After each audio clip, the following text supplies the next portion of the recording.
Good afternoon. Welcome to the Midday Mull, or actually, once again, a fairly late afternoon mull for Saturday, the 4th of November. With McShane, we're reading through Paul's letter to Titus, and we reach the end of it today. But I'm struck by the way the chapter 3 begins. Paul says to Titus, remind the people to be subject to rulers and authorities, to be obedient, to be ready to do whatever is good, to slander no one, to be peaceable and considerate, and always to be gentle towards everyone. And as I read that, I thought, what a wonderful picture of what the Christian life should be. Now he says to be prepared to do whatever is good.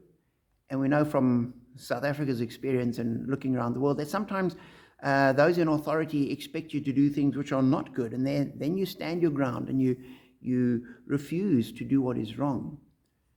But when they're asking you to do things which are morally ambivalent, drive on the left-hand side of the road, goodness knows, it makes life so much easier for everyone else. So we fit in and we do what we need to do.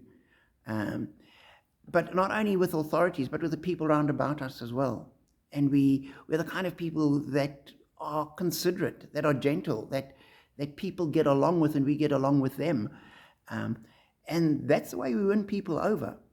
And I found some Christians sometimes think that if I'm a Christian, I've got to stand, I've got to beat my drum and shout loudly and be in everyone's face. I'm not sure that wins anybody. That drives people away. That puts walls up between them and you. It's when you are the kind of person, as Paul describes, peaceable, considerate, always gentle towards everyone. That's the kind of person that others listen to. And that if you have something to say, they will listen to it and consider what you're saying. And so for me, this is a wonderful challenge to be this kind of person in our community. And our prayer is that as we do that, the light of Christ that is in us will shine out.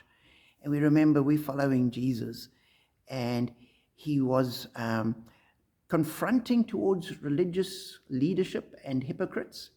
To everyone else, he was compassionate and gentle and welcoming and open.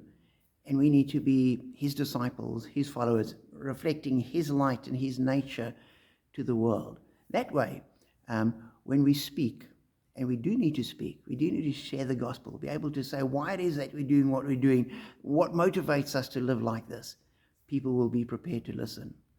So be encouraged, be challenged, be blessed. And then a final note, I will be going away on leave for the next 2 weeks, so there'll be a suspension of midday mulls until about the 20th or 21st of November. Scriptures are still there. You can read them. God speaks through them, not just through me. And I pray that as you do that, you will continue to find wonderful things in his word. Be blessed.